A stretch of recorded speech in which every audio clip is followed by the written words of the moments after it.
شیریخ بستنی سنتی افغانستان است که به این نام مشهور شده. شیریخ تقریباً در همه استانهای افغانستان به روش سنتی یا صنعتی تهیه می شود و تقریباً می توان گفت شیریخ هر منطقه‌ای در این کشور طعم خاص خود را دارد.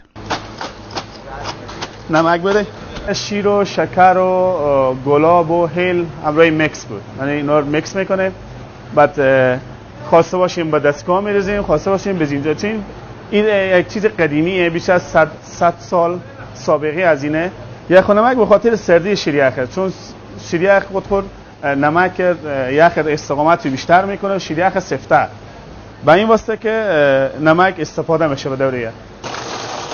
این چرخ میدیم به حالت تا این خوب سفت بشه. مردم افغانستان از جمله اینجا در شهر هرات علاقه خاصی به شیریخ دارند.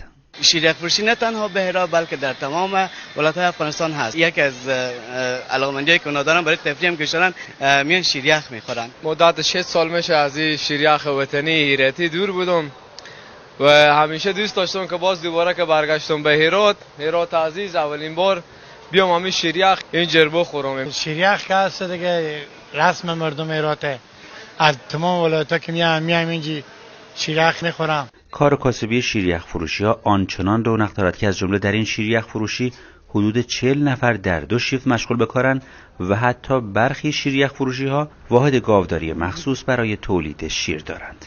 جاله قدیمی و همین شیریخ ما خیلی قدیم، بیش از 100 ساله. یک قاشق سرشیر ما شیریخ مخصوص آماده.